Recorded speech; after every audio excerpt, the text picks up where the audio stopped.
దేవుని పరిశుద్ధ నామమునకు స్తోత్రము కలుగును గాక. మీ అందరికీ కూడా ప్రభు నామములో నాకు వందనములు తెలియచేస్తున్నాను. ఉదయకాలపు ఆరాధన మనం ప్రార్థనతో ప్రారంభించుకుందాం. సమస్త దేశములారా యెహోవాకు ఉత్సాహధ్వని చేయడి, సంతోషంతో యెహోవాను సేవించడి, ఉత్సాహగానము చేయొచ్చు ఆయన సన్నిధికి రండి. యెహోవాయే దేవుడని తెలుసుకునడి, ఆయనే మనల్ని పుట్టించును, ఆయన ప్రజలము, ఆయన మేపు గొర్రెలము. ప్రార్థించుకుందాం. మమ్మల్ని మిక్కులుగా ప్రేమించిన మా ఘనమైన తండ్రి, ఈ ఉదయ సమయంలో మీ సన్నిధికి వచ్చి మీకు కృతజ్ఞతాస్తులు చెల్లిస్తూ ఉంటున్నాం. మీరెంతైనా నమ్మదగిన దేవుడు, పరిశుద్ధుడైన దేవుడు, నిరంతరం కూడా దూతల చేత పరిశుద్ధుడని ఆరాధించబడుతున్న మహా గొప్ప దేవ, మీకు స్తుతులు, స్తోత్రాలు, వందనాలు చెల్లిస్తుంటున్నాం. మమ్మల్ని పుట్టించినటువంటి ఓ సృష్టికర్త, మీ సన్నిధికి వచ్చి మీకు కృతజ్ఞతాస్తులు చెల్లిస్తుంటున్నాం. మమ్మల్ని విమోచించినటువంటి ఓ విమోచకుడా, రక్షకుడా, మీ సన్నిధిలోకి వచ్చి మీకు కృతజ్ఞతాస్తులు చెల్లిస్తుంటున్నాం. మమ్మల్ని ప్రభా మీ యొక్క స్వారూప్యంలో ఎదుగుటకు కృప చూపుచున్న దేవ, మీకు సన్నిధిలోకి వచ్చి మీకు కృతజ్ఞతాస్తులు చెల్లిస్తుంటున్నాం. ఉదయకాలపు ఆరాధనను మీరు జ్ఞాపం చేసుకుని మీ యొక్క సన్నిధిని మాకు మెండుగా అనుగ్రహించి ప్రభా, ఆరాధన అంతటిని కూడా ప్రభు మీరు దీవించండి. ప్రభు మేము పాటలు పాడినప్పుడు, వాక్యం ధ్యానం చేయనప్పుడు మీ సన్నిధిని మాకు మెండుగా అనుగ్రహించి నడిపించమని మీ సన్నిధిలో ప్రార్థన చేస్తున్నాం. మరి ఇక లైవ్లో ఎంతమంది అయితే ఈ యొక్క వాక్యాన్ని వీక్షిస్తున్నారో వారందరినీ కూడా మీరు దర్శించి ప్రభా, మీకు ఆత్మచేత సంధించి దేవనైన ప్రభా వాక్యము వైపు వారిని మరల్చి ప్రభా, మీ గొప్పదైన ఆత్మీయమైన సహవాసంలోనికి వారిని నడిపించి ప్రభా, నేను మిమ్మల్ని గురించి తెలుసుకున్నట్లోని గొప్పదైన ఆనందాన్ని, సంతోషాన్ని వారి హృదయాల్లో ఉంచి నడిపించమని మిమ్మల్ని ప్రార్థన చేస్తున్నాం. ఉదయకాల సమయంలో వాక్యాన్ని మా కొరకు తెరవండి ప్రభా, మా హృదయాలను తెరవండి. మిమ్మల్ని గురించిన ప్రత్యక్షతలో మేము ఎదుగుటకు కృప చూపి నడిపించమని ప్రార్థన చేసి పరిశుద్ధ నామమున నడుచున్నాం తండ్రి, ఆమేన్. దేవుని బిడ్డలారా, ఉదయకాల సమయంలో మనం కొన్ని కీర్తనలు పాడుకుందాం. కీర్తనలు పాడుకుని ప్రభు నామాన్ని గణపరుస్తాం. తదుపరి దేవుని యొక్క వాక్యాన్ని కీర్తన గ్రంథం నుండి మనం చదువుకుందాం.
అందరికీ దేవుని పేరిట వందనాలు. అందరం కలిసి 143వ దావీదు కీర్తనను చదువుకుందాం. యెహోవా, నా ప్రార్థన ఆలకింపుము, నా విన్నపములకు చెవియొగ్గుము. నీ విశ్వాస సత్యమును బట్టియు నీ నీతిని బట్టియు నాకు ఉత్తరమిమ్ము. నీ సేవకునితో వ్యాజమాడకము. సజీవులలో ఒకడును నీ సన్నిధిని నీతిమంతుడిగా ఎంచబడుడు. శత్రువులు నన్ను తరుముచున్నారు, వారు నా ప్రాణమును నేల పడగొట్టుచున్నారు. చిరకాలము క్రిందట చనిపోయిన వారితో పాటు గాఢాంధకారములో నన్ను నివసింపచేయుచున్నారు. కావున నా ఆత్మ నాలో కృంగియున్నది, నాలో నా హృదయము విస్మయముందెను. పూర్వదినములు జ్ఞాపకము చేసుకొనుచున్నాను, నీ క్రియలన్నీయు ధ్యానించుచున్నాను. నేను నీ చేతుల పని యోచించుచున్నాను, నీ తట్టు నా చేతులు చాపుచున్నాను. ఎండిపోయిన భూమి వలె నా ప్రాణము నీ కొరకు ఆశపడుచున్నది.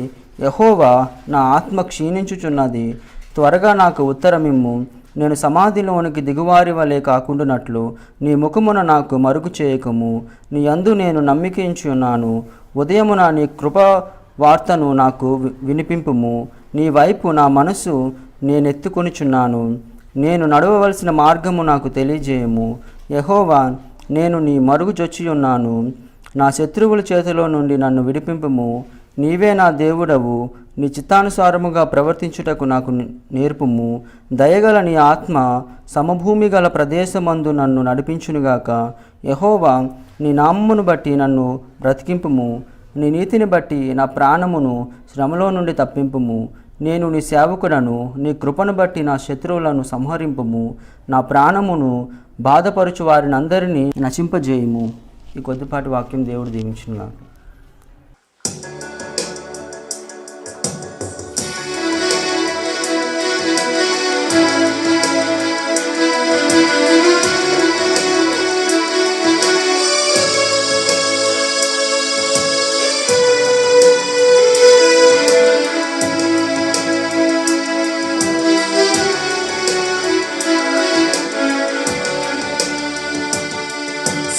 సదాకాలము నీతో నేను జీవించెదను యేసయ్యా. సదాకాలము నీతో నేను జీవించెదను యేసయ్యా. యేసయ్యా, యేసయ్యా, యేసయ్యా, యేసయ్యా, యేసయ్యా, యేసయ్యా, యేసయ్యా. సదాకాలము నీతో నేను జీవించెదను యేసయ్యా.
నీతో నేను జీవించెదను యేసయ్యా.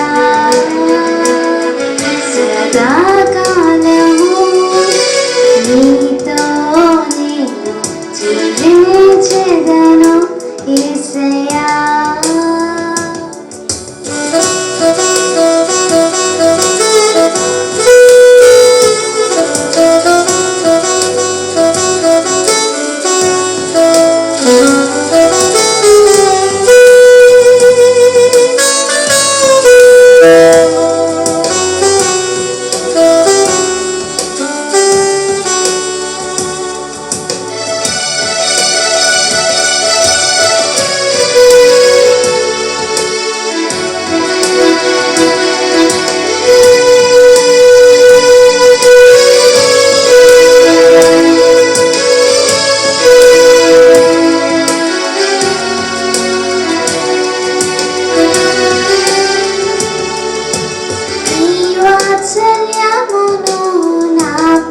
చూపించి నీ సాక్షిగా నన్ను నిలిపావయ్యా.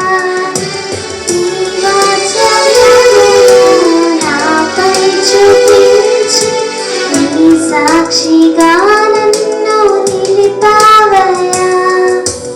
ఆశ్చర్య కార్యములు ఎన్నో చేసి నీ పాత్రగా నన్ను మలిచావయ్యా. ఆశ్చర్య కార్యములు ఎన్నో చేసి నీ పాత్రగా నన్ను మలిచావయ్యా. యేసయ్యా, యేసయ్యా,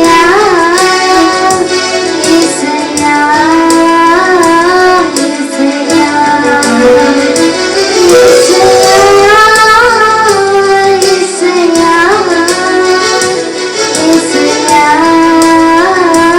యేసయ్యా,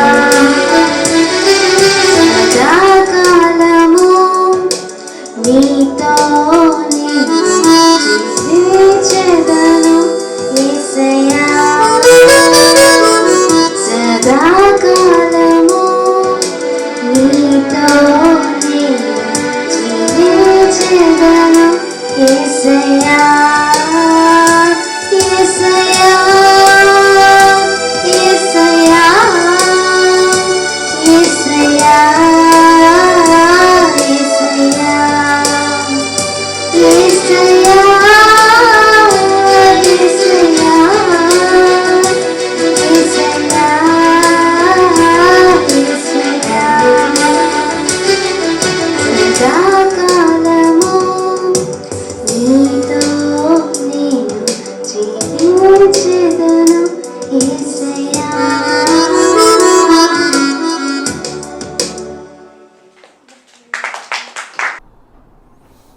ఇంతవరకు కూడా మరి ప్రభు నామాన్ని పాటలు పాడటం ద్వారా మరి మనం ఘనపరిచున్నాం. దేవుని యొక్క నామమునకు స్తోత్రం కలుగును గాక. పాటలు పాడిన బిడ్డలను ప్రభు మెండుగా దీవించును గాక.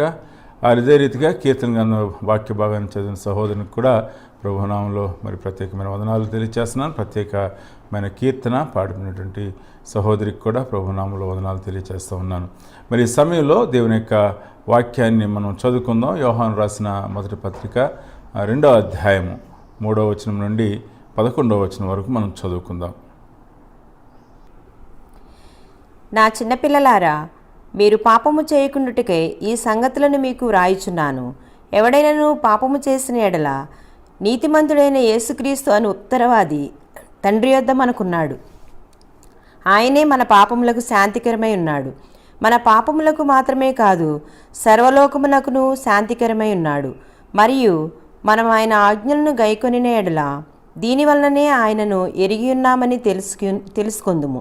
ఆయనను ఎరిగియున్నామని తెలుసుకొనుచు ఆయన ఆజ్ఞలను గైకొనని వాడు అబద్ధికుడు, వానిలో సత్యము లేదు. ఆయన వాక్యము ఎవడు గైకొనునో వానిలో దేవుని ప్రేమ నిజముగా పరిపూర్ణమాయను.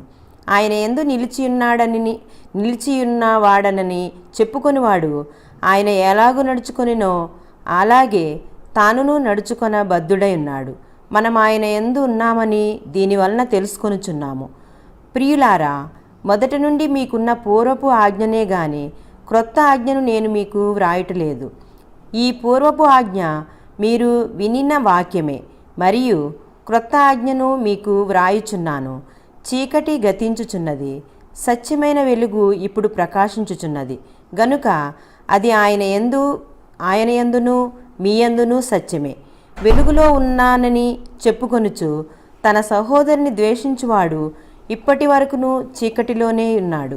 తన సహోదరుని ప్రేమించువాడు వెలుగులో ఉన్నవాడు, అతని యందు అభ్యంతర కారణం ఏదీ లేదు. తన సహోదరుని ద్వేషించువాడు చీకటిలో ఉండి చీకటిలో నడుచుచున్నాడు. చీకటి అతని కన్నులకు గుడ్డితనము కలుగజేసెను గనుక తానెక్కడికి పోవుచున్నాడో అతనికి తెలియదు. ప్రభునందు ప్రియమైన దేవుని బిడ్డలారా, ఈ ఉదయ సమయంలో తిరిగి రీతిగా దేవుని యొక్క సన్నిధిలో దేవుని యొక్క వాక్యాన్ని ధ్యానం చేసుకోవడానికి పరిశుద్ధాత్మ దేవుడు మనకు అనుగ్రహించిన ఈ గొప్ప భాగ్యాన్ని బట్టి ప్రభువుకు వందనాలు తెలియజేస్తూ ఉంటున్నాను. ఈ విధంగా మనము వారము వెంబడి వారము దేవుని యొక్క వాక్యాన్ని చదువుకోవడానికి, ధ్యానం చేయటానికి, ఆయన ఆరాధించడానికి, వాక్యము ధ్యానం చేయటం ద్వారా కూడా మనం ఆయన్ని ఆరాధించడానికి ప్రభు ఇచ్చిన యొక్క భాగ్యాన్ని బట్టి దేవదేవునికి నా యొక్క వందనాలు తెలియజేస్తూ ఉన్నాను. దేవుని బిడ్డలారా, యోహాను సువార్తను మనం ధ్యానం చేసి ఉన్నాం. 21 అధ్యాయాలు కూడా వారం వెంబడి వారం మనం ధ్యానం చేసి ఉన్నాం. మరి ఆ యొక్క ధ్యానాలు అనేక మందికి ఆశీర్వాదకరంగా ఉన్నదని మరి వారు చెప్పినటువంటి సాక్ష్యాలను బట్టి తిరిగి మరొకసారి ప్రభుకు వందనాలు తెలియజేస్తుంటున్నాను. మరి పోయిన ఆదివారం ముందు తిరిగి యోహాను రాసినటువంటి మొదటి పత్రికను మనం ధ్యానం చేయటం ప్రారంభించి ఉన్నాను. మరి మీతో గడిచిన కాలంలో చెప్పిన రీతిగా మరి ఈ యొక్క 2021 సంవత్సరం కాలం అంతా కూడా ప్రభువు రాకడ ఆలస్యమైనట్లయితే యోహాను రాసినటువంటి మరి 3 పత్రికలను కూడా మనం ధ్యానం చేయాలని, తిరిగి ప్రకటన గ్రంథాన్ని కూడా ధ్యానం చేయాలని నేను ఆశపడతా ఉన్నాను. మరి ప్రభు రాక కొరకు ఈ యొక్క వాక్య ధ్యానాలు మనలను సంసిద్ధం చేయడం కొరకు అవి ఉపయోగపడుతుందని నేను నమ్ముచు ఈ యొక్క వాక్య భాగాన్ని మీ ముందుకు తీసుకుని వస్తూ ఉన్నాను. చాలామంది ఈ యొక్క ప్రశ్న అడుగుతూ ఉన్నారు. మరి మధ్య మధ్యలో ఉదాహరణలు లేకపోతే కొన్ని సంగతులు చెప్పవచ్చు కదా అని అడుగుతూ ఉన్నారు. మరి సాదృశ్య రూపమైన వాటిని తిరిగి వాక్యంలో నుండి మీకు చూపిస్తూ ఉన్నాను. బయట సంబంధమైనటువంటి సాదృశ్యాలు లేక ఉదాహరణలు సాధ్యమైనంత తక్కువగా మీ ముందు ఉంచుతున్నాను. మన ఉద్దేశం ఏమిటంటే మనం గడిపేటువంటి గంట సమయం కూడా సంపూర్ణంగా దేవుని యొక్క వాక్యాన్ని ధ్యానం చేస్తూ వాక్యము ఏం మాట్లాడుచున్నదో తెలుసుకోవాలనేటువంటి ఉద్దేశం చేత మరి వాక్యం మీదే మనం మన మనసును కేంద్రీకరిస్తూ ఉంటున్నాం. కాబట్టి విషయాన్ని మరి జ్ఞాపం చేసుకోవాల్సిందిగా మరి మనం చేస్తూ ఉన్నాను. దేవుని బిడ్డలారా, ఉదయకాల సమయంలో ఈ యొక్క వాక్యమును మనం ధ్యానం చేస్తుండగా త్రియేక దేవుడు తన యొక్క కృపను మనకు అనుగ్రహించును గాక. మరి యోహాను రాసినటువంటి యొక్క మొదటి పత్రికలో 1వ అధ్యాయం నుంచి 2వ అధ్యాయము 11వ వచనం వరకు కూడా యోహాను మరి మనము దేవునితోని సహవాసమునకు లేక దేవుని ప్రత్యక్షతకు మన యొక్క ఆత్మీయ జీవితానికి గల ఆ యొక్క సంబంధాన్ని మరి ఆ యొక్క జనరల్ టర్మ్స్లో ఆయన వివరించడాన్ని మనం జ్ఞాపం చేసుకోవాలి. 2వ అధ్యాయము 12వ వచనం నుంచి మరి ప్రత్యేకమైన హెచ్చరికలను యోహాను మరి భక్తులకు, విశ్వాసులకు ఇవ్వటం మనం గమనించగలం. మరి పోయిన ఆదివారం మనం ధ్యానం చేసి ఉన్నాం. దేవునితోని సహవాసానికి కావలసిన 3 ప్రాముఖ్యమైనటువంటి సత్యాల్ని మనం జ్ఞాపం చేసుకున్నాం. మొట్టమొదటిగా దైవ ప్రత్యక్షతను గురించి మనం మాట్లాడుకుని ఉన్నాం. దైవ ప్రత్యక్షతకును మేధో సంపత్తితో కూడినటువంటి దైవ సంబంధమైన దేవుని గురించి మానవుడు తెలుసుకున్న జ్ఞానానికి ఉన్న తేడాను గుర్తించాలి అనే విషయాన్ని మొదటగా మనం చూచాము. రెండవదిగా పాపంతో మరి మానవుడు పాపమును ఎలా సంధిస్తున్నాడు అనే విషయాన్ని మనం జ్ఞాపం చేసుకున్నాం. మరి మూడవదిగా మరి పాపము ఒప్పుకొనటానికి, పాపము చేయకుండా ఉండటానికి, పరిశుద్ధమైన జీవితంలో ప్రోత్సహించబడటానికి మన కొరకు ప్రాయశ్చిత్తమైన శాంతికరమైనటువంటి యేసుక్రీస్తు ప్రభువారిని గురించినటువంటి సత్యాన్ని, ఆ యొక్క ప్రాయశ్చిత్త బలి యొక్క ఆ యొక్క వనరు లేక ఆ యొక్క వరమును గురించిన విషయాన్ని మనము జ్ఞాపం చేసుకున్నాం. ఈ ఉదయకాల సమయంలో ఇక్కడ మనం చూసినట్లయితే ఈ యొక్క వాక్య భాగానికి మనం ఏమైనా టైటిల్ మరి పెట్టవచ్చు అంటే మరి దేవునిని ఎరుగుట అనేటువంటి మరి టైటిల్ మనం పెట్టవచ్చు. నోయింగ్ గాడ్, మరి దేవుణ్ణి మనము తెలుసుకుంటా.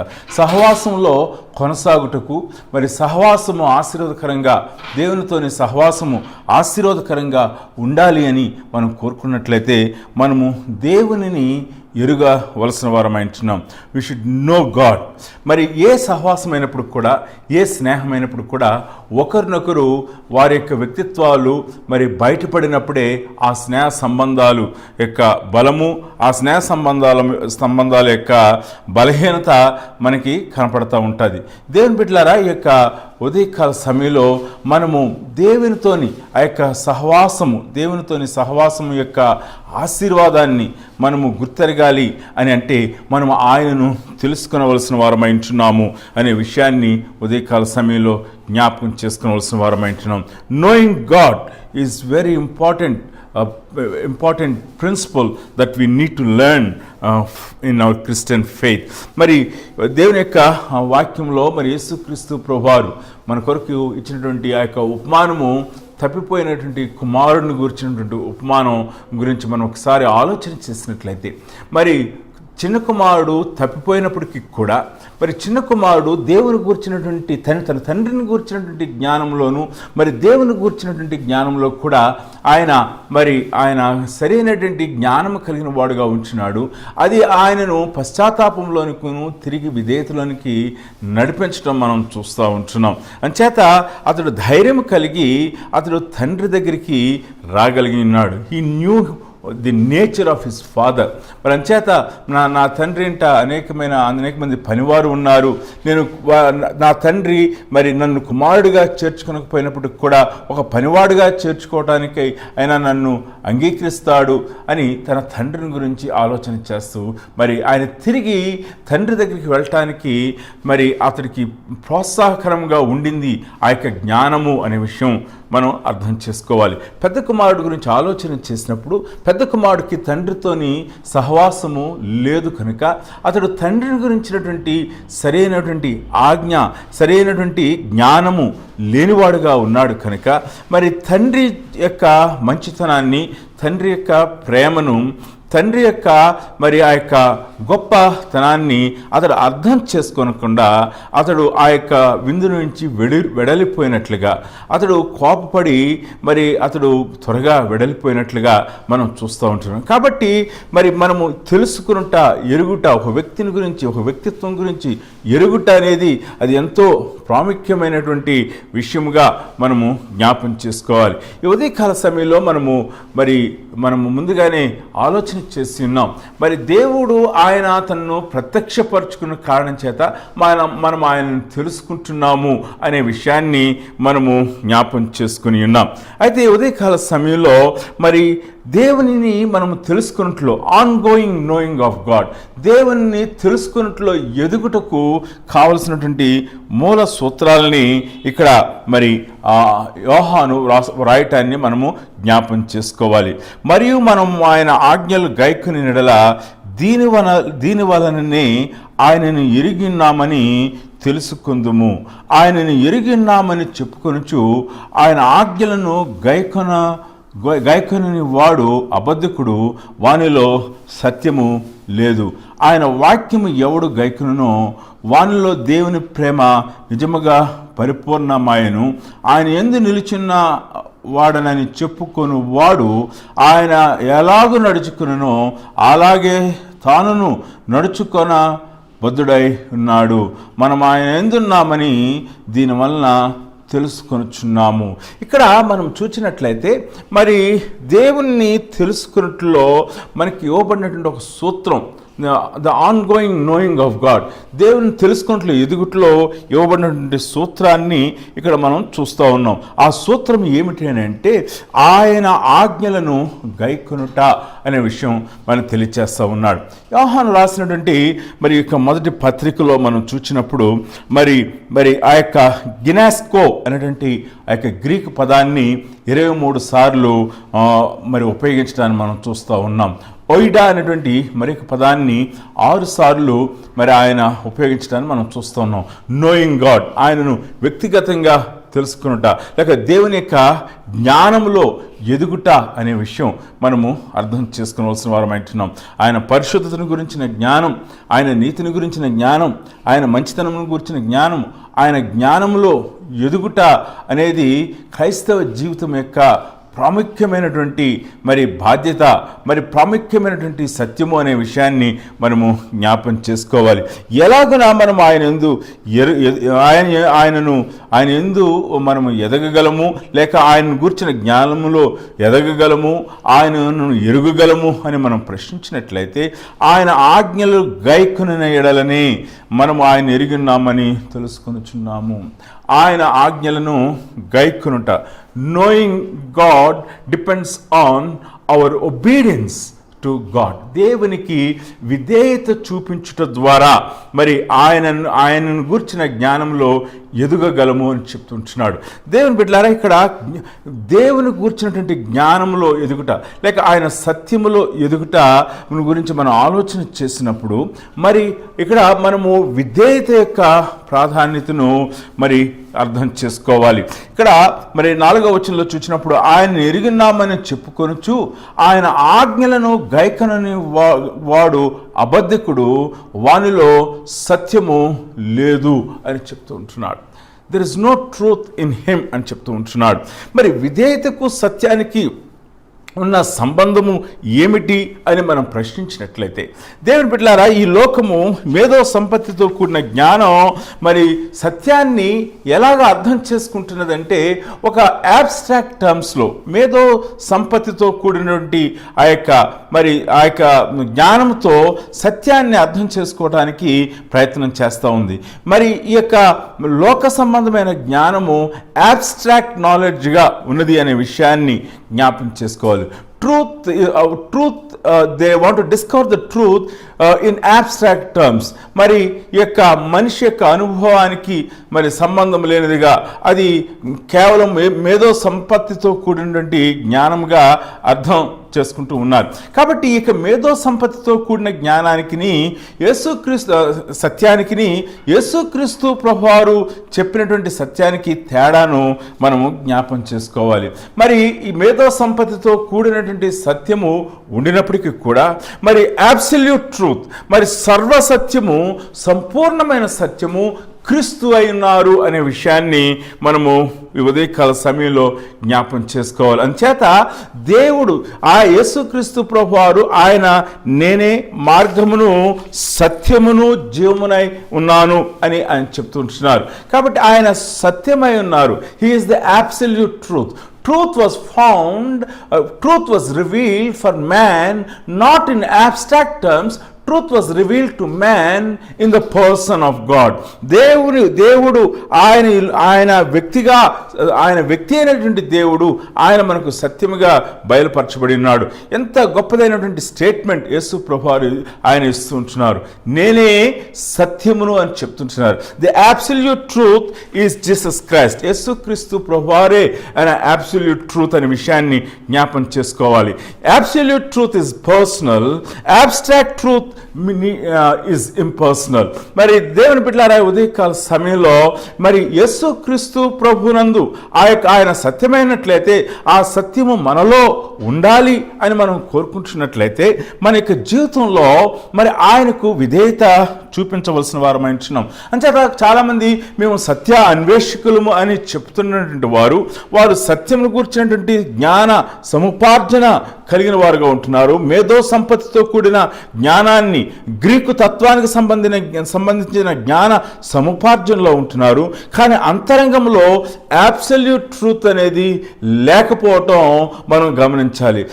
అబ్స్ట్రాక్ట్ ట్రూత్ను గురించినటువంటి ఎలక్వెన్స్ ధారాళంగా, అనర్ఘలంగా మన వాగ్ధాటితో, వాక్చాతుర్యంతో అబ్స్ట్రాక్ట్ ట్రూత్ను గురించి మనము వ్యాఖ్యానించవచ్చు, వర్ణించవచ్చు. కానీ అబ్సల్యూట్ ట్రూత్ ట్రూత్ మన యొక్క హృదయంలో లేనప్పుడు ఇక యాబ్స్ట్రాక్ట్ ట్రూత్ వలన మనకి ఎటువంటి ప్రయోజనము లేదు అనే విషయం జ్ఞాపం చేసుకోవాలి. యాబ్స్ట్రాక్ట్ ట్రూత్ అనేది అది ఈ లోక సంబంధమైన వాటి కొరకు కొంతవరకు ఉపయోగపడుతుంది, కానీ దేవుని యొక్క లక్షణములను మనలో చూపించుట కొరకు, మనల్ని రూపాంతరపరచుట కొరకు ఇక యాబ్స్ట్రాక్ట్ ట్రూత్ అనేది అది ఉపయోగపడదు అనే విషయాన్ని ఉదయకాల సమయంలో మనం జ్ఞాపం చేసుకోవాల్సిన వారమై ఉంటున్నాం. Abstract truth May illuminate our minds. మన యొక్క యాబ్స్ట్రాక్ట్ ట్రూత్ వల్ల మన యొక్క మేధో సంపత్తి పెరగవచ్చు, కొంత జ్ఞానాన్ని మనం పొందుకోవచ్చు, కొంత మేధో సంపత్తితో కూడిన మరి వెలుగు మనలో ఉండవచ్చు. కానీ మరి absolute truth that is found in the Christ Jesus Christ or the Jesus Christ the absolute truth. Absolute truth illuminates the whole of our life. Abstract truth may illuminate your mind, your intellect, but the absolute truth, the person of Jesus Christ, when he comes into you, when he dwells in you, it illuminates all of your life. I want you to recognize the difference between the abstract truth versus the absolute truth. The absolute truth being the Jesus Christ, the person, Jesus Christ as a person. యేసు క్రీస్తు ప్రభువారు అనే వ్యక్తి ఆయనే సత్యమై ఉన్నారు. ఆయన మనలో వచ్చినప్పుడు మన జీవితం అంతా కూడా వెలిగిస్తుంది అనే విషయాన్ని జ్ఞాపం చేసుకోవాలి. Abstract truth doesn't require obedience. ఒకవేళ 2+2 మరి 4 అని చెప్తున్నప్పుడు దానికి విధేయత చూపించిన అవసరం లేదు. మన యొక్క రేషనల్ ఫ్యాకల్టీ పనిచేస్తున్నప్పుడు దాన్ని అర్థం చేసుకోగలం, మ్యాథమెటికల్ ప్రిన్సిపల్ అని అర్థం చేసుకోగలం, కూడికలు అనే విషయం అర్థం చేసుకుంటున్నాం. 2ను 2తో మరి మనము సమకూర్చినట్లయితే, కూడినట్లయితే అది 4 అవుతుందని మనం అర్థం చేసుకుంటున్నాం. దానికి విధేయత చూపించిన అవసరం లేదు. అందుకనే గ్రీకు తత్వవేత్తలు వారి యొక్క జ్ఞానంలో, జ్ఞాన సముపార్జనలో, మేధో సంపత్తిలో వారు చాలా మరి నిశ్చితంగా ఉన్నట్లుగా కనిపిస్తూ ఉంటారు. కానీ కొంతమంది గ్రీకు మరి తత్వవేత్తలు వారికి నైతిక జీవితంలో అధములుగా ఉన్నటువంటి తత్వవేత్తలు కూడా ఉన్నారు అనే విషయాన్ని జ్ఞాపం చేసుకోవాల్సిన వారమై ఉంటున్నాం. కాబట్టి abstract truth doesn't require obedience, but whereas the absolute truth requires obedience. మరి సంపూర్ణమైన సత్యము, సర్వసత్యమును అర్థం చేసుకోవడానికి, సర్వసత్యములో మనం ఉండటానికి మనకి కావలసింది విధేయత అనే విషయాన్ని ఉదయకాల సమయంలో జ్ఞాపం చేసుకోవాల్సిన వారమై ఉంటున్నాం. కాబట్టి మనము దేవునిని తెలుసుకున్నటలో, ఎదుగుటలో, లేక దేవుని ఎదుగుటలో మనకి కావలసినటువంటి మూలమైన సూత్రాన్ని ఇక్కడ యోహాను రాస్తున్నాడు. అది ఏమిటి అని అంటే ఆయనకు విధేయత చూపించుట. దేవుని యొక్క ప్రత్యక్షత ఇవ్వబడింది. పాపమును పాపం యొక్క మరి ఆ యొక్క సమస్యను ఆయన తెలియచేస్తున్నాడు. పాపము నుంచి విడుదల పొందుటకు చేసిన ప్రాయశ్చిత్త బలిని ఆయన మనకు తెలియచేస్తున్నాడు. ఇక్కడ మనకి ఇస్తున్నటువంటి పిలుపు ఏమిటి అని అంటే దేవుని నువ్వు తెలుసుకోవాలి, దేవుని తెలుసుకున్నట్లో ఉన్న ఆశీర్వాదం నువ్వు పొందాలి. అది దేవుని తెలుసుకోవాలని నువ్వు కోరుకున్నట్లయితే నువ్వు ఆయనకు విధేయత చూపించాలి. విధేయత చూపించకుండా ఆత్మీయంగా మనం ఎదగలేం. There is no double promotion, there is no triple promotion without obedience. మేధో సంపత్తి జ్ఞానము అభివృద్ధి పొందే కొద్ది కూడా నీకు డబుల్ ప్రమోషన్ రావచ్చు, ట్రిపుల్ ప్రమోషన్ రావచ్చు. కానీ మరి అబ్సల్యూట్ ట్రూత్, సర్వసత్యంలోనికి నడిపిస్తున్న నీవు ఆయనలో నువ్వు ఎదుగుటకు, ఆయన కూర్చున్న జ్ఞానంలో ఎదుగుటకు, ఆయన సత్యము మన హృదయంలో ఉండటకు, ఆయన సత్యము మన హృదయంలో ప్రకాశించబడుటకు, మనము లోకములో ఆ యొక్క ట్రాన్స్ఫార్మ్డ్ మరి బీయింగ్స్గా, మరి రూపాంతరము చెందినటువంటి క్రీస్తు యొక్క పోలికలో ఎదుగుచున్న వారముగా ఉండుటకు కావాల్సినది ఏమిటి అంటే ఈ యొక్క సత్యము మనము ఆయన ఇచ్చినటువంటి దేవుని యొక్క జ్ఞానము చొప్పున ఆయన ఇచ్చినటువంటి ఆయన ఆజ్ఞల్లో మనం నడుచుట, ఆయనకి విధేయత చూపుట అనే విషయాన్ని తెలియచేస్తూ ఉంటున్నాడు. కాబట్టి ఇక్కడ ఏమని చెప్తున్నాడంటే ఆయనను మరి ఆయన ఆజ్ఞలను గైకొని నెడల దీనివల్లనే ఆయన ఎరిగి ఉన్నామని తెలుసుకుందాం. Obedience for Christian is not an obligation. Obedience for Christian is a response. మరి క్రైస్తవునికి విధేయత అది చేయవలసిన పని కాదు, కానీ దేవుని యొక్క ప్రేమను అర్థం చేసుకున్నటువంటి విశ్వాసి, తన కొరకు ప్రాయశ్చిత్తమైనటువంటి యేసుక్రీస్తు ప్రభువును అర్థం చేసుకున్న విశ్వాసి విధేయత అది ప్రతిస్పందనగా ఉంటుంది. For a Christian, obedience is not found in the legal terms. A Christian would never get into legalism. ఆబ్లిగేషన్తో ఉన్నప్పుడు obligatory obedience leads to legalism, but voluntary obedience leads to transformation. అదే పరిసయ్యుల యొక్క నీతి, శాస్త్రుల యొక్క నీతిని గురించి యేసు ప్రభువారు మనకు తెలియచేసినారు. వారి యొక్క విధేయత, వారి యొక్క ఆజ్ఞలు పాటించుట ఏమిటంటే ఆబ్లిగేటరీ ఒబీడియన్స్. వారు భయంతో ఇది చెయ్యాలి కదా అని వారు విధేయత చూపిస్తూ ఉన్నారు. అందుకనే యేసుక్రీస్తు ప్రభువారు ఆ యొక్క యవనస్తుడు యేసు ప్రభువారి దగ్గరికి వచ్చి మోకరించి నిత్య జీవనకు వారసునవుటకు నేను ఏం చేయాలని చెప్పినప్పుడు మరి యేసు ప్రభువారు ఆజ్ఞల గురించి మాట్లాడి ఉన్నారు. 10 ఆజ్ఞలు నేను పాటిస్తున్నానని చెప్పి ఉన్నాడు. He had followed the obligatory obedience of the law. It was an obligatory for this young man. Jesus Christ was testing his voluntary obedience, responsive obedience. మనకు తెలుసు, నీకున్నది అమ్మి పేదలకిచ్చి నన్ను వెంబడించమని చెప్పినప్పుడు అతడు దుఃఖపడుతూ మిగుల వ్యసనపడుతూ వెళ్ళిపోయాడు. ఇక్కడ అపోస్తలుడైన యోహాను చెప్తుంటున్నాడు, మనము ఆయనను ఎరుగున్నామని తెలుసుకుందుము, మరియు మన ఆజ్ఞలను గైకిన నెడల దీని వలననే ఆయనను ఎరిగి ఉన్నామని తెలుసుకుందాము. ఉదయకాల సమయంలో ప్రభునందు ప్రియమైనటువంటి సంఘమా, దేవుని బిడ్డలారా, నీ జీవితంలో విధేయత ఆబ్లిగేటరీగా ఉందా? నీ జీవితంలో విధేయత దేవుని యొక్క ప్రేమకు ప్రతిస్పందనగా ఉన్నదా? ఆయన ఆజ్ఞలలో ఆయన సత్యములో మనము నడుచుటకు విధేయత చూపించిన వారముగా ఉన్నామా? The spirit of obedience. ఆయన మనంతట మనముగా ఆయనకు విధేయత చూపించలేము, కానీ ఆయనే మనకు సహాయం చేయవాడయించున్నాడు. Lot of difference. మనం ఇక్కడ మరొక మాట చెప్తున్నాడు 4వ వచనంలో, ఆయనని ఎరిగిన్నామని చెప్పుకొనుచు ఆయన ఆజ్ఞలను గైకొనని వాడు అబద్ధికుడు, వానిలో సత్యము లేదు. మనము ఇంతకుముందే మనం మాట్లాడి ఉన్నాం. అవిధేయతతో కూడిన వాని హృదయంలో సర్వసత్యవంతుడైనటువంటి యేసు ప్రభువారు లేరు కనుక, యేసుక్రీస్తు ప్రభువారు ఆయన సత్యమైనాడు. ఈ యొక్క సత్యము అబ్స్ట్రాక్ట్ సత్యము కాదు, ఇది మేధో సంపత్తితో కూడిన సత్యము కాదు. ఆయన సజీవుడైన సత్యము, ఆయనే సత్యమైనాడు. ఈ సత్యము హృదయములో ప్రకాశించటం లేదు. అందుకని ఆయన అంటున్నాడు, అబద్ధికుడు, వానిలో సత్యము ఉండదు, వాళ్ళు సత్యమును జరిగించరు, వానిలో సత్యం ఉండదు. మరి 5వ వచనము, ఆయన వాక్యము ఎవడు గైకుననో వానిలో దేవుని ప్రేమ నిజముగా పరిపూర్ణమైను, ఆయన యందు నిలిచి ఉన్నవాడనని చెప్పుకున్నవాడు ఎలాగూ నడుచుకొనో అలాగే తానును నడుచుకొనబద్ధుడై ఉన్నాడు. మనం ఆయన ఎందున్నామని దీనివలన తెలుసుకొనుచున్నాము.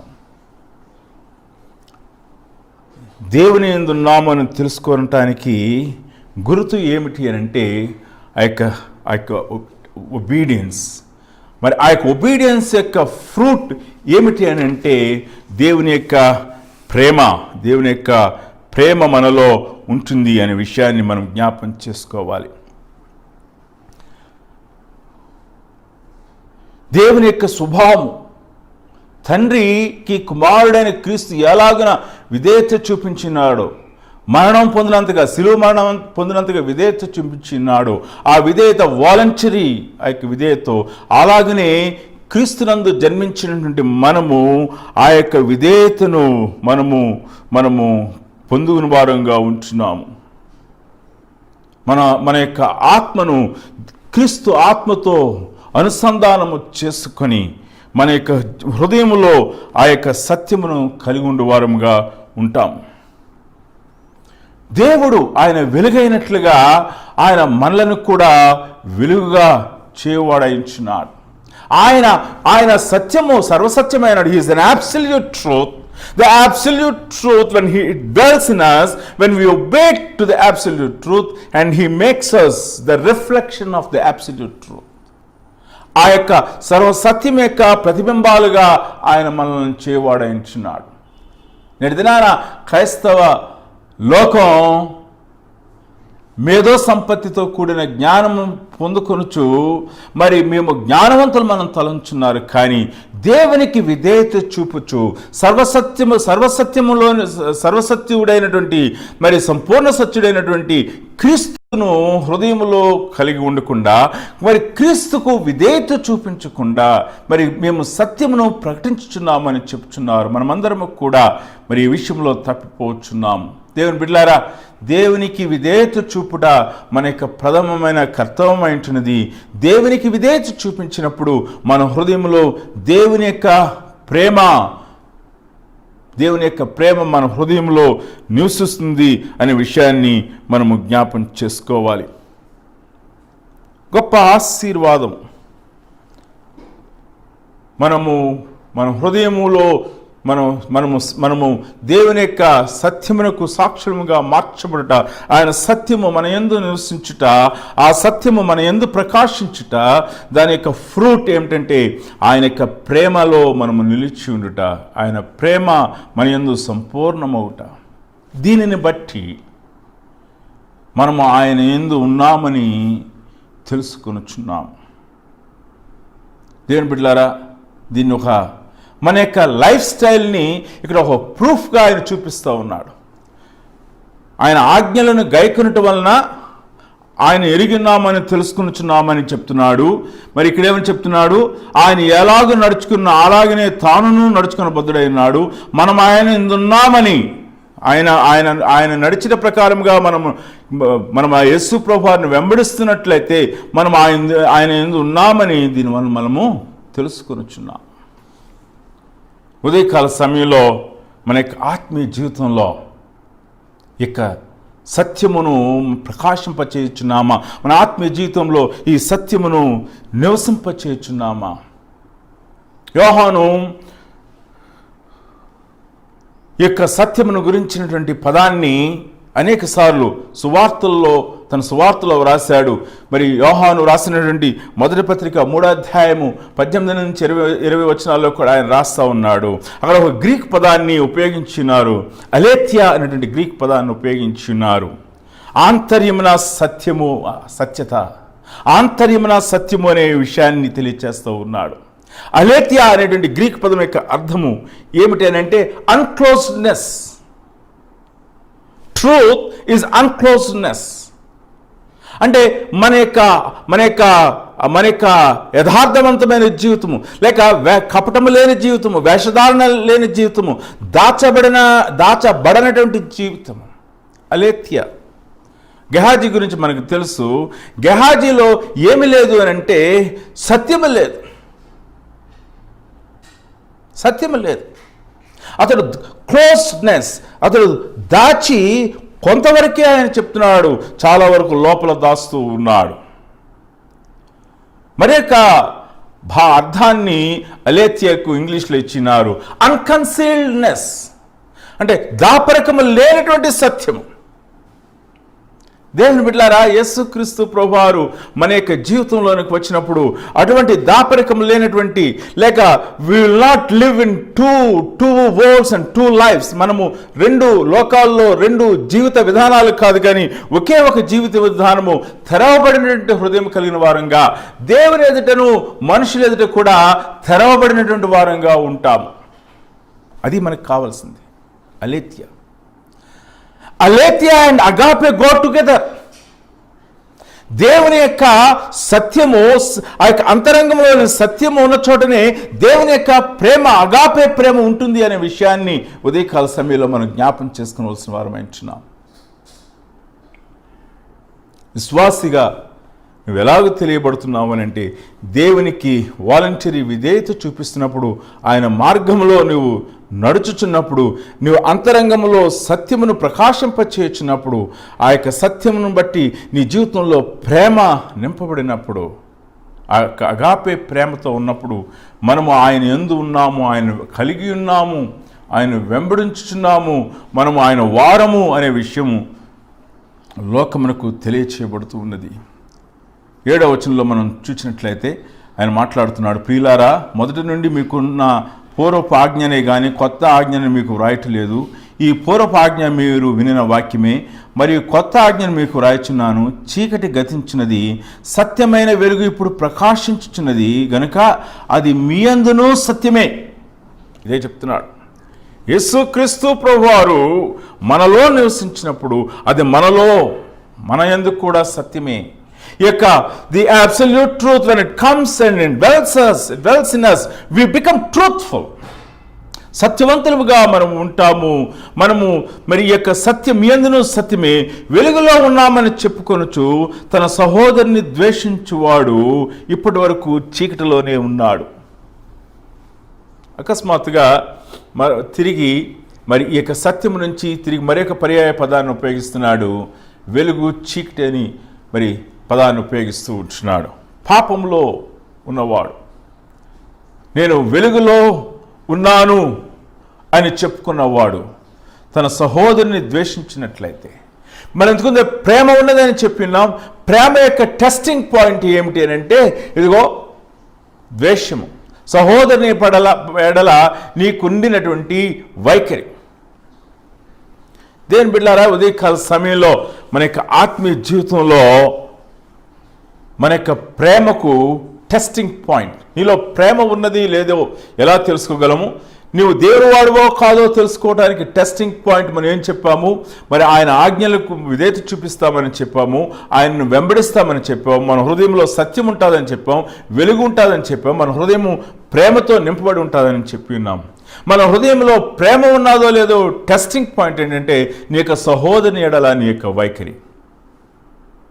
ఇక్కడ చూడండి, వెలుగులో ఉన్నానని చెప్పుకొనుచు తన సహోదరుని ద్వేషించువాడు ఇప్పటి వరకును చీకటిలోనే ఉన్నాడు.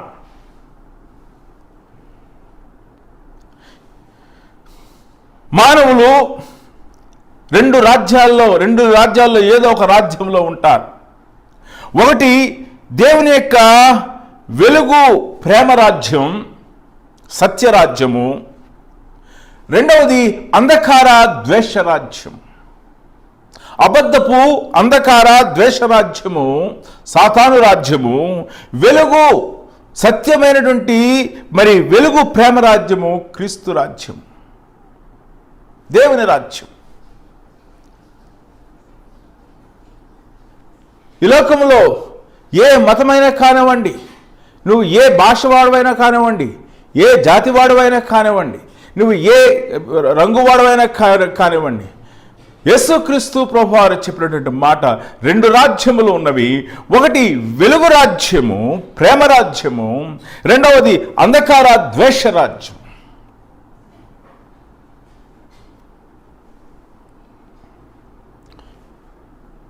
క్రీస్తునందు ఉన్నవాడు, క్రీస్తు చేత రక్షించబడిన వాడు, ఆ యొక్క ప్రాయశ్చిత్త బలిని అంగీకరించిన వాడు, ప్రాయశ్చిత్త బలి అర్పణ ద్వారా రక్షించబడిన వాడు, ప్రేమ చేత తాకబడిన వాడు, సత్యమును నివసింపచేసిన వాడు ప్రేమరాజ్యంలో ఉన్నాడు. అతనిలో చీకటి లేదు, అతనిలో ద్వేషము లేదు. కానీ క్రీస్తుతో తాకబడిన వాడు ద్వేషంలో ఉన్నాడు, అంధకారంలో ఉన్నాడు. ఒక భక్తుడు ఈ ద్వేష రాజ్యం గురించి మాట్లాడుతూ ఆయన ఇలా చెప్పి ఉన్నాడు, ఈ ద్వేషం అనేది మన ఆత్మను కాల్చి నల్లగా మార్చివేయు అగ్ని అయి ఉన్నది. ద్వేషము మన ఆత్మను కాల్చి నల్లగా మార్చివేయు అగ్ని. అతను చీకటిలోనే ఉన్నాడు. తన సహోదరుని ద్వేషించేవాడు ఇప్పటి వరకు చీకటిలోనే ఉన్నాడు. దేవుని బిడ్డలారా, ఉదయకాల సమయంలో మనము దేవుని వారమైనట్లయితే, దేవుని ఆజ్ఞలకు విధేయత చూపుచున్న వారమైనట్లయితే, ఆయనను వెంబడించున్న వారమైనట్లయితే మన హృదయము ప్రేమతో నింపబడాలి. మన హృదయము ప్రేమతో నింపబడినప్పుడు మన హృదయంలో ద్వేషముకు స్థానము ఉండుటకు వీలు లేదు. We cannot hate. ఇక్కడ చూడండి ఆయన ఏం చెప్తున్నాడో 9వ వచనంలో, వెలుగులో ఉన్నానని చెప్పుకొనుచు తన సహోదరుని ద్వేషించువాడు ఇప్పటి వరకు చీకటిలోనే ఉన్నాడు. తన సహోదరుని ప్రేమించువాడు వెలుగులో ఉన్నవాడును, అతని యందు అభ్యంతర కారణం ఏదీ లేదు. తన సహోదరుని ద్వేషించువాడు చీకటిలో ఉండి చీకటిలో నడుచున్నాడు. చీకటి అతని కనులకు గుడ్డితనము కలుగు చేసిన గనుక తను ఎక్కడికి పోచున్నాడో అతనికి తెలియదు. ఆ చీకటి అనే పదం అనేక సార్లు ఆ 2 వచనాల్లో మనకు కనపడతా ఉన్నది. పాపము, చీకటి, సాతాను, అంధకార క్రియలు, దేవుడు లేనటువంటి స్థితి గురించి మాట్లాడుచుంటున్నాడు. బైబిల్ గ్రంథంలో 2 వ్యక్తులు ఈ చీకటికి సాదృశ్యముగా ఉన్నారు. కయీను, అతడు తన సహోదరుని ద్వేషించి ఉన్నాడు. అంచేత అతడు తన జీవితంలో మరి పొందిన నష్టాన్ని మనం చూడగలం. అలాగనే సౌలు దావీదును ద్వేషించి ఉన్నాడు, మరణం వరకు కూడా ద్వేషించి ఉన్నాడు. అంచేత సౌలు యొక్క జీవితంలో అతడు పొందిన నష్టాన్ని మనం చూస్తూ ఉన్నాం. దావీదు మరి సౌలు తనను ద్వేషించుచున్నప్పుడు కూడా సౌలును కాపాడుతున్నాడు, సౌలును ప్రేమించాడు, సౌలును గణపరిచి ఉన్నాడు. దేవుని బిడ్డలారా, ఉదయకాల సమయంలో ఇక్కడ చెప్తున్నటువంటి మాట మనం ఆలోచన చేసినట్లయితే, మరి సహోదరుని ద్వేషించేవాడు చీకటిలో ఉండి he lives in the darkness. He continues to dwell in the darkness. చీకటిలోనే ఉంటాడు, పాపంలోనే ఉంటాడు. చీకటి అతనికి ప్రియమైనదిగా మార్చబడుతుంది. అంచేతనే యేసుక్రీస్తు ప్రభువారు మనకి ఇచ్చినటువంటి ప్రార్థన, పరలోక ప్రార్థనలో మా రుణస్థులను మేము క్షమించిన ప్రకారం మా రుణములను క్షమించుమని నేర్పించి ఉన్నారు. ఎలాగన ఈ ద్వేషము నుంచి మనము బయటపడగలము అని మనం ప్రశ్నించినట్లయితే, ద్వేషము మన హృదయంలోనికి రాకుండా మనము కాపాడుకునుట ఎలాగునంటే, మన సహోదరులను మనకు కీడు చేయవారిని యేసుక్రీస్తు ప్రభువారు ఎలాగున క్షమించినారో అలాగున క్షమించుట.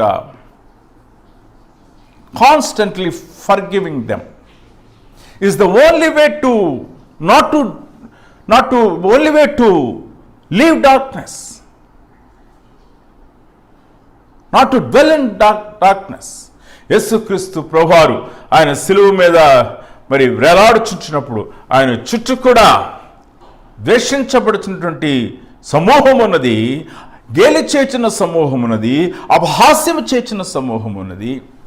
అక్కడ తండ్రి వీరేమి చేయుచున్నారో వీరెరుగురు కనుక వీరిని క్షమించుము అని ఆయన ప్రార్థన చేసి ఉన్నారు. అయితే ఆ ప్రార్థన మరి ఒక్కసారి పలికినటువంటి మాట కాదు, కానీ ఆయన ఆ శిలువ మీద వేలాడుచు మరి అక్కడ ఉన్నటువంటి క్రియాపదాన్ని ఉపయోగించిన గ్రీకు పదం క్రియాపదాన్ని గురించి మనం ఆలోచన చేసినట్లయితే, ఆయన కాన్స్టెంట్గా నిరంతరముగా ఆయన ఆ మాట చెప్పుతూనే ఉన్నారు, క్షమించుము క్షమించుము. ప్రభునందు ప్రియమైన దేవుని బిడ్డలారా, ఉదయకాల సమయంలో మన యొక్క ఆత్మీయ జీవితంలో ద్వేషము నుంచి బయటపడుటకు ఒక సూత్రం ఉన్నది.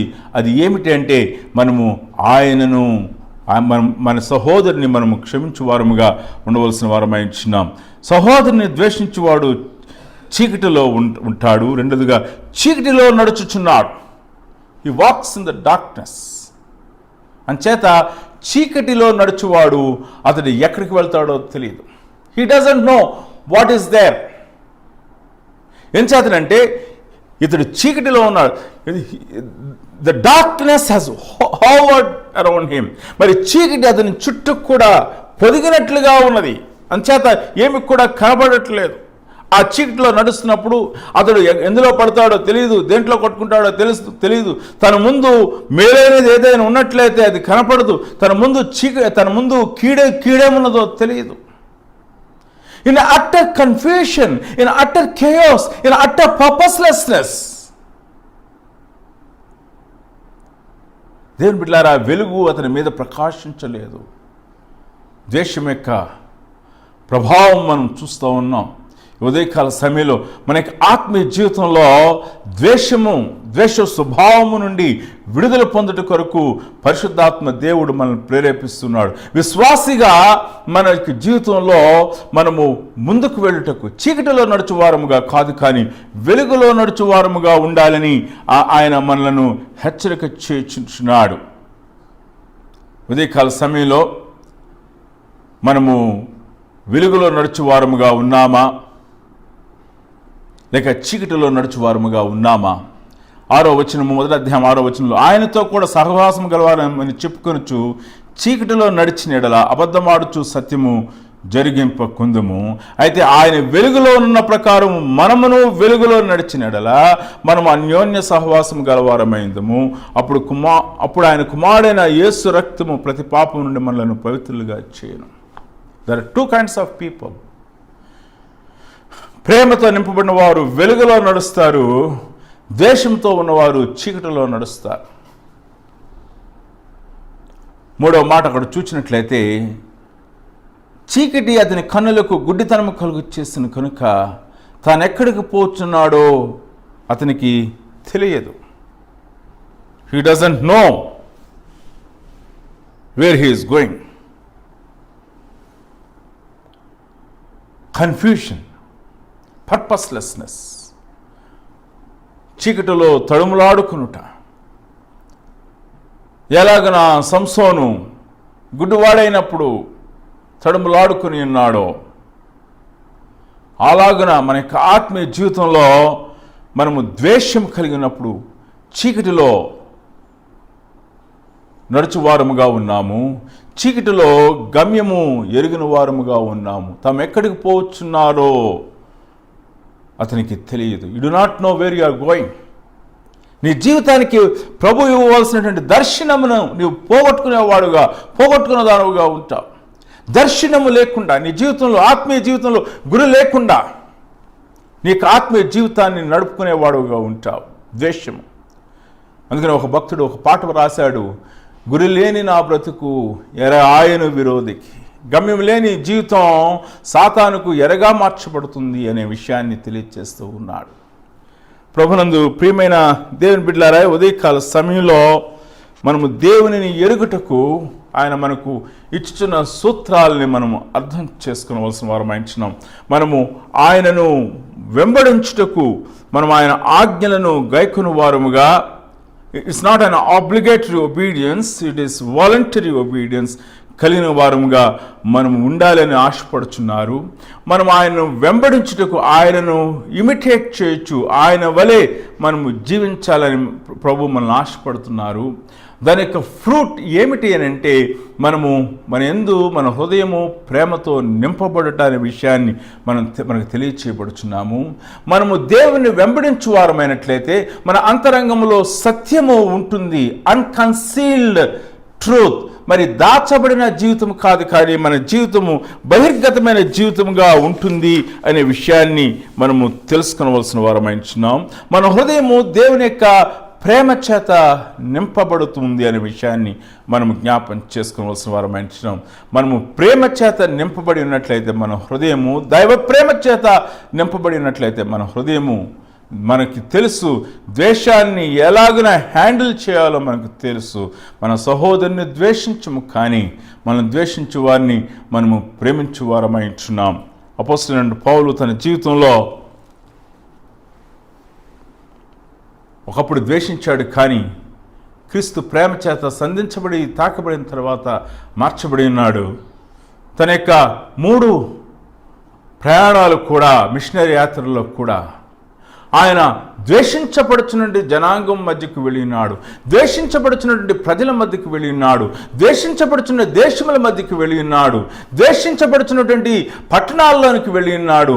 అతడు ద్వేషించబడుచు కూడా క్రీస్తు ప్రేమను ఆయన ప్రకటించున్నాడు. ఉదయకాల సమయంలో క్రీస్తు ప్రేమను బహిర్గతం చేసి ఉన్నాడు.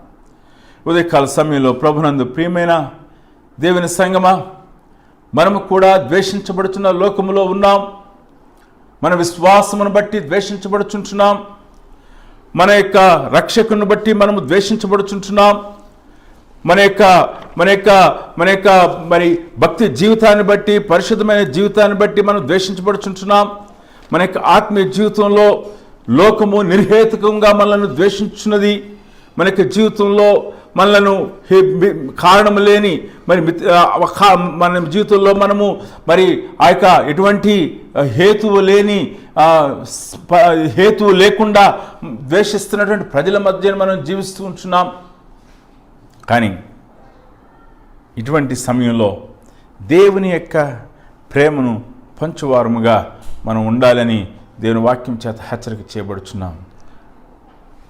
దేవుని యొక్క ప్రేమ మన హృదయంలో నుండి పొర్లి ప్రవహించి దేవుని యొక్క ప్రేమ చేత ప్రజలను తాకునట్లుగా, దీనిని బట్టి మనము క్రీస్తు వారమని, క్రీస్తు ఆయన దేవుడని,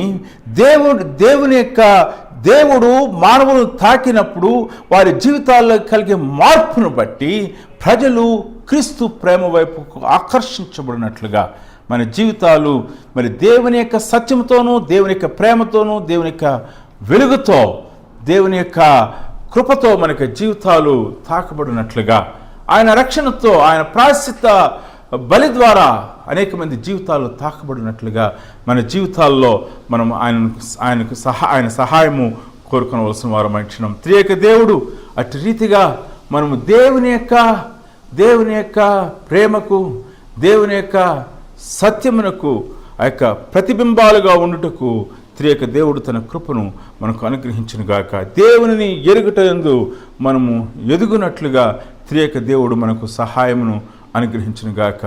ప్రార్థన చేసుకుందాం. మమ్మల్ని మిక్కిలిగా ప్రేమించిన మా ఘనమైన తండ్రి, ఉదయకాల సమయంలో మీరు మాకు అనుగ్రహించినటువంటి మంచి సమయాన్ని బట్టి మీకే కృతజ్ఞతాస్తులు చెల్లిస్తూ ఉంటున్నాం.